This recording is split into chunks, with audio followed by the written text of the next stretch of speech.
राजस्थान, मध्य प्रदेश बात है, राजस्थान के अगर हम जिक्र करें, राजस्थान के अंदर क्या स्थिति, क्योंकि वहां भी इस बार जो है वो बहुत सारे हलकों में कहा जा रहा है कि वहां लड़ाई बहुत क्लोज है, लेकिन जो टाइम्स और ईटीजी सर्वे का रिसर्च का जो सर्वे कहता है वो स्पष्ट तौर पे कह रहा है कि बीजेपी को साफ तौर पर बहुमत मिलता दिखाई पड़ रहा है। 114 से 124 सीटें मिलती नजर आ रही, कांग्रेस के हक में 68 से 78 सीटें और अन्य के खाते में 6 से 10 सीटें हैं। अगर हम वोट परसेंटेज की बातचीत करें तो दिखाई पड़ता है कि कांग्रेस और बीजेपी के बीच में 1.9% वोट का फर्क कहीं ना कहीं नजर आ रहा है, यानी 43.8% बीजेपी के हक में है, कांग्रेस के हक में 41.9%, अन्य के खाते में 14.30। संजीव जी, ये तो राजस्थान आपका अपना अपना इलाका है, अपना क्षेत्र है, ये जो क्लियर बहुमत इस वक्त बीजेपी को मिलता हुआ दिखाई पड़ रहा है, इससे आप कितना सहमत है? ये जब मेरा इलाका बोला जाता है तो मुझे पे एक्स्ट्रा वजन आ जाता है कि जैसे मुझे कितनी सही बात कहनी पड़ेगी। इसकी एक दुविधा है। विजय जी का भी इलाका है ये, उनसे भी पूछूंगा मैं। बिल्कुल, सबका इलाका है जी, आपका भी इलाका है। एक मैं बहुत संक्षिप्त बात कह दूं, थोड़ा सा डेविल्स एडवोकेट प्ले करते हुए, मैं पूर्णिमा की भी बातों से सहमत हूँ, अमूमन सब गेस्ट की बातों से सहमत हूँ। बस एक जो कांग्रेस का डिसएडवांटेज मुझे व्यक्तिशय नजर आता है एमपी में, जो मेरी प्रॉब्लम है कि यहाँ शिवराज अनपॉपुलर है, बीजेपी की एंटी इनकम्बेंसी है, लेकिन मतलब पूरी रिस्पेक्ट के साथ ही मैं उनके लिए कह रहा हूं, लेकिन कमलनाथ मासेस को एंथ्यूज करने वाले लीडर किसको लगते हैं मुझे नहीं मालूम। मतलब ये एक जेन, वो बड़े अच्छे ऑर्गेनाइजर हो सकते हैं, बहुत संसाधनों में सशक्त हो सकते हैं, छिंदवाड़ा उनकी एक होम सीट जिसको रिकॉर्ड बना चुके हैं एमपी की तरह जीतने का, लेकिन एक स्टेट के अंदर उनके नाम पे कोई किसी भी किस्म का जुनून कैसे पैदा हो सकता है, ये मेरी समझ से बाहर है। तो ये एक मुझे एमपी इलेक्शन की, जिधर चीफ मिनिस्टर प्रोजेक्टेड है, तो मतलब एंटी इनकम्बेंसी इतनी स्ट्रांग होनी चाहिए। अब देखिए राजस्थान की बात करते हैं, जो आपने सवाल पूछा। राजस्थान की बात में 3-4 बिंदु हैं, बहुत संक्षिप्त में मैं बताने का प्रयास करता हूं कि एक तो, और मैं दोहराऊंगा शायद अपनी बात पुरानी, कि एक तो देखिए, आप देखिए 2003 के बाद का रिकॉर्ड देखिए, हर 5 साल में बदलती है, सिर्फ यही, ये तो बड़ा सतही रिकॉर्ड है, हर 5 साल में बदलती है, तो कांग्रेस कितनी बुरी तरह हारती है ये भी देखना चाहिए कि एक बार 50 के आसपास में सिमटी, एक बार 20 के आसपास सिमटी, 2008 और 18 में। बीजेपी जब हारती है तब भी 75 के आसपास सिमटती है 200 में से, तो बुनियादी रूप से उसकी जड़ें ज्यादा मजबूत है। कांग्रेस जब जीतती है तो 100 नहीं पहुंच पाती। 2018 में भी आप 99 पे रहे, तो ये एक बेसिक फ्लॉ है राजस्थान की गणित का कांग्रेस के संदर्भ में कि वो नहीं वो थ्रेशोल्ड पार कर पाती। तो अब जबकि बारी उनकी नहीं है, बारी दूसरों की है, तो ऐसा क्या कमाल हो रहा है कि हम सोचें कि वो 100 पार कर जाएंगे अपने दम पे। कमाल सिर्फ ये हुआ है कि अशोक गहलोत ने जो एक जबरदस्त मुहिम चलाई है वेलफेयर स्टेट मॉडल की, उससे पिछले कुछ महीनों में हम सब ये ज्यादातर ऑब्जर्वर्स सोचने लगे हैं कि भाई एक हारी हुई बाजी को उन्होंने एक कांटे के मुकाबले में तब्दील कर दिया, एटलीस्ट आम धारणा में, पब्लिक परसेप्शन में।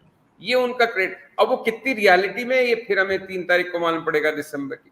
दूसरी बात, अशोक गहलोत के लिए भी जो बेस्ट केस सिनेरियो है ना अब कांग्रेस के लिए, वो यही है कि एक हंग असेंबली का सा माहौल बने राजस्थान में, जिसमें देखिए हनुमान बेनीवाल की पार्टी जो आरएलपी है, वो अच्छे कैंडिडेट्स तो आ रही है, उसके 10 कैंडिडेट, उसने एक चंद्रशेखर आजाद की पार्टी से समझौता कर लिया है, तो Dalit plus Jat combination western Rajasthan में अब क्या गुल खिलाएगी, अगेन इसमें पहले से आंकलन लगाना बड़ा मुश्किल है। ये सब चीजें, hindsight is the most powerful side, वो हम 3 दिसंबर को बड़े अच्छे से समझा दूंगा मैं कि ये ऐसे क्यों हुआ। लेकिन वो एक फैक्टर हो गया है राजस्थान इलेक्शंस में अभी कि वो कितनी सीट लाते हैं, क्योंकि वो बेसिकली अशोक गहलोत के कहने पे चलेंगे, अभी तक चल रहे हैं। तो एक ये फैक्टर है, क्योंकि आपने ईस्टर्न राजस्थान है फॉर एग्जांपल, 39 में से 36 सीटें आई थी कांग्रेस की। ईस्टर्न राजस्थान जो काफी, जहां पहली बार गुर्जर और मीना ने इकट्ठे वोट दिया था। अब आप लोग वहां पे गुर्जर ये कह रहे हैं कि सचिन पायलट भी अगर हाथ जोड़ते हुए आ जाए कि कांग्रेस को वोट डालो तो हम दोबारा हाथ जोड़ देंगे, कि अरे जब कोई आप ही की नहीं सुनता तो हम आपकी क्यों सुने। तो अभी तो आप रहने दीजिए पायलट साहब। तो इतना एक रिएक्शन है कुछ एरियाज में कि उसकी भरपाई कांग्रेस कहां कर पाएगी। तो मुझे नहीं लगता कि कांग्रेस बड़ी कोई साउंड फुटिंग पे है। हाँ, बीजेपी के जो अंदर अंतर विरोध है, कॉन्ट्रडिक्शंस हैं, उनकी कमजोरियां, उसकी वजह से कोई हंग टाइप आ जाए तो हंग टाइप को मैनेज करने में अशोक गहलोत का मुकाबला कोई नहीं कर सकता राजस्थान में भी। मोदी जी स्वयं भी आ जाए, जो आ चुके हैं पहले एक बार 2020 में, मोदी अमित शाह, तब भी वो अशोक गहलोत को पटकन ही नहीं दे सकते, क्योंकि उनकी इंटरनल यहाँ की मैनेजमेंट बहुत स्ट्रांग है। बिल्कुल। विजय जी, आपकी क्या राय, क्या ये जो आंकड़े दिखाई पड़ रहे हैं सही आपको नजर आते हैं? देखिए, मध्य प्रदेश की एंटी इनकम्बेंसी से हमने बात शुरू की थी, तो राजस्थान में तो एंटी इनकम्बेंसी पे हम चर्चा नहीं कर सकते, क्योंकि मुझे लगता है कि वहां पे सरकार चली ही नहीं 5 साल में। तो एंटी इनकम्बेंसी का कोई कॉन्सेप्ट ही वहां पर नहीं लगता, क्योंकि 5 साल में बीजेपी ने भी काम नहीं किया। सचिन पायलट वहां पर लीडर ऑफ अपोजिशन के तौर पर रहे और अशोक गहलोत से लड़ाई लड़ते रहे, तो सरकार वहां चली नहीं। पहली बात, जो आंकड़े दिख रहे हैं, मुझे लगता है कि 120 से कम सीटें भारतीय जनता पार्टी की आने की संभावना मुझे नहीं लगती। 120 सीट्स पे आने, और कांग्रेस जो है यदि 50 क्रॉस कर ले, अब वो बीजेपी कितना आगे आती है, कांग्रेस कितना जाती है, उस पर है, लेकिन बीजेपी कांग्रेस का मुझे लगता है 50 क्रॉस कर ले तो बड़ी बात होगी। और बहुत कांग्रेस के खिलाफ नाराजगी है, जाहिर है। हालांकि दोनों ही पार्टियों में अंदरूनी कलह भी बहुत है, झगड़े भी बहुत हैं, बगावत के वाले भी बहुत सारे लोग हो गए, 30-35 लोग हो गए। और इंटरेस्टिंग बात है कि बीजेपी ने अपना जो कैंडिडेट्स के नाम डिक्लेयर करना शुरू किए, तो उन्होंने 41 नाम पहले तब किए जिसमें सबसे ज्यादा सीटें वो थी जो हारी हुई थी, ऑलमोस्ट सभी हारी हुई सीटें थी, 40 सीटें, है ना। कांग्रेस ने जो अपनी सेकंड लास्ट है, अभी चौथी जो लिस्ट जारी की है, वो चौथी लिस्ट सेकंड लास्ट लिस्ट है, उसमें सारी हारी हुई सीटों को कैंडिडेट डिक्लेयर किए। दोनों का एक स्ट्रेटेजी वाइज फर्क ये है। पार्टी ने यहाँ पर भी, बीजेपी ने अपने 7 एमपी को उतार दिए हैं, तो वो कितना असर करते हैं, किरोड़ी लाल मीणा कितना असर करते हैं, दिया कुमारी कितना करते हैं। किरोड़ी लाल मीणा को दिया कुमारी ने ही हराया था अभी पिछली बार विधानसभा में, ठीक है,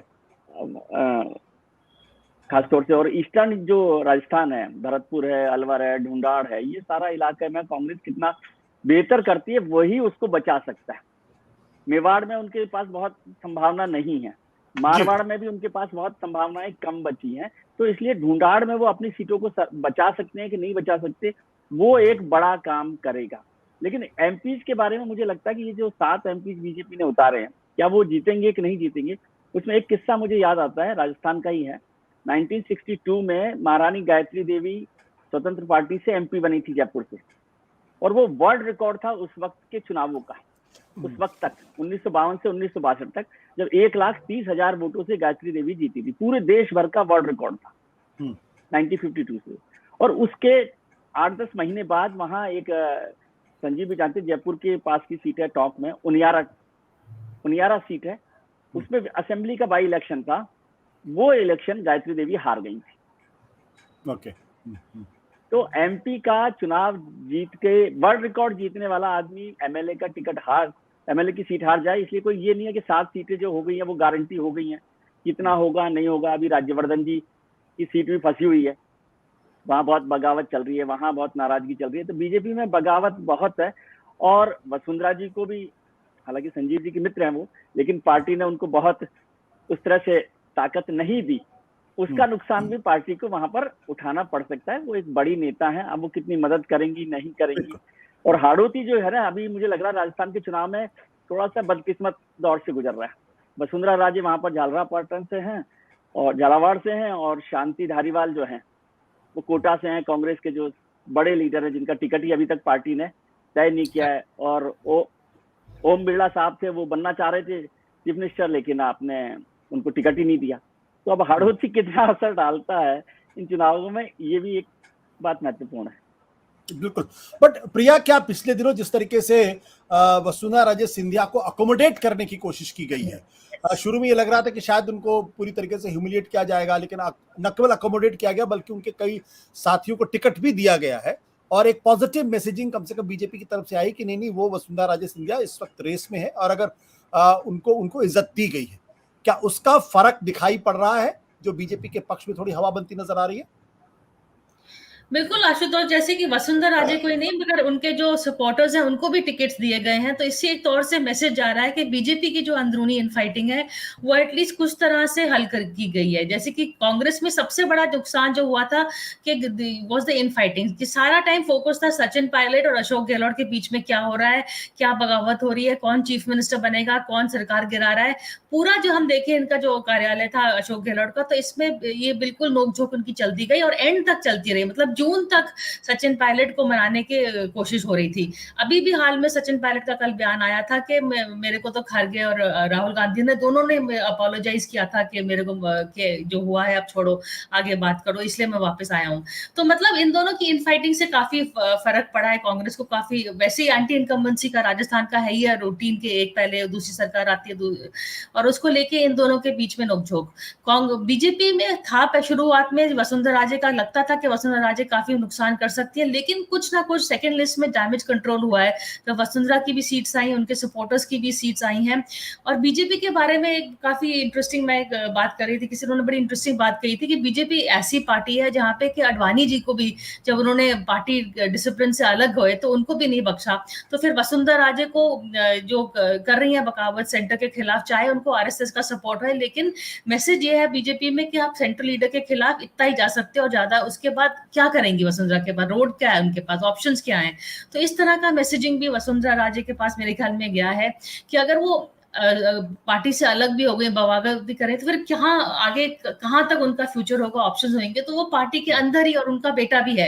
एक जब नेक्स्ट पीढ़ी आती है ना तो फिर उसमें बार्गेनिंग पावर भी आपका थोड़ा कम हो जाता है। जैसे कि हम वहां भी देख रहे हैं मध्य प्रदेश में भी, चाहे दिग्विजय कमलनाथ के बेटे हुए, आधी उनकी लड़ाई तो अपने बेटों को समझाने के लिए, संभालने के लिए कि उनका फ्यूचर कैसे हो, इसलिए जो दिग्विजय और कमलनाथ के बीच में बात कर रहे थे। तो एक प्रॉब्लम ये भी है दोनों के बीच में। लेकिन तो मेरे ख्याल में यहाँ पे मैनेजमेंट इनकी ज्यादा अच्छी हुई है वसुंधरा राजे को, क्योंकि उनको भी पता है वसुंधरा को कि उनकी चांस ज्यादा है अगर बीजेपी कोई आए पार्टी बनाने में, क्लोज टू पावर है। और बिल्कुल समझो कि उनका आंकड़ा जैसे कि पोल्स के जैसे नहीं हुए, बस थोड़ी सी स्लिम मेजोरिटी हुए, तो फिर वसुंधरा राजे की बनने की, सीएम बनने की चांस ज्यादा होती है, क्योंकि उनका कंट्रोल है पार्टी एमएलए पे, वो बगावत करके सरकार को इधर उधर भी कर सकती हैं। लेकिन अगर 120 130 आए बीजेपी को, फिर वसुंधरा राजे का बार्गेनिंग पावर थोड़ा कम हो जाएगा। लेकिन चांस उनकी सबसे बेस्ट बीजेपी में ही है। योगेंद्र यादव का भी सर्वे आया था, जिन्होंने भी काफी सी वोटों का, जिन्होंने भी काफी बहुत बड़ी मेजोरिटी दी थी बीजेपी को राजस्थान में। तो ऑन ग्राउंड जो लोग सर्वे करते हैं, ओपिनियन बोलते हैं, पब्लिक जो मूड है, जो वोकल पब्लिक मूड है, वो कांग्रेस के खिलाफ है। कांग्रेस से गुस्सा भी है काफी कि आपने इतनी देर क्यों लगाई। अशोक गहलोत ने वेलफेयर स्कीम्स करी, काफी कोशिश किया, लेकिन वो बड़ा लास्ट मिनट बैंडेड की तरह था। इसको लेके भी काफी लोग दुखी हैं। तो मुझे लगता है इस सर्वे से मैं बिल्कुल सहमत हूँ कि बीजेपी का कंफर्टेबल मेजोरिटी जैसे कि कहते हैं आएगी, और कांग्रेस को लास्ट मिनट चांस है, 1 महीना आगे बचा है, लेकिन राजस्थान में मेरे ख्याल में बीजेपी का अच्छा चलेगा। पूर्णिमा जी, आपको क्या लगता है जिस तरीके से एक माहौल बनाने की कोशिश अशोक गहलोत ने पिछले दिनों की है कि भाई हमने कितने बड़े पैमाने पर वेलफेयर स्कीम की, देखिए हमने हेल्थ इंश्योरेंस की बात की, हमने महिलाओं को मोबाइल फोन देने की बात की है, और हर जगह आप कहीं भी चले जाए अशोक गहलोत की तस्वीर, अशोक गहलोत के सभी टेलीविजन चैनल पर सिर्फ अशोक गहलोत दिखाई पड़ रहा, सब कुछ नजर आ रहा। तो ऐसा लग रहा है जैसे कि राजस्थान के अंदर कांग्रेस पार्टी नहीं बल्कि अशोक गहलोत चुनाव लड़ रहे हैं, और एक पॉजिटिव वाइब भी वहां से आई कि नहीं, पिछले 1-1.5 सालों में उनकी सरकार ने ठीक ठाक काम करने की कोशिश की है। तो क्या वो पूरी की पूरी मेहनत जी नहीं, ये बिल्कुल सही है। राजस्थान में कांग्रेस एज अ पार्टी नहीं लड़ रही है, वहां अशोक गहलोत ही चुनाव लड़ रहे हैं।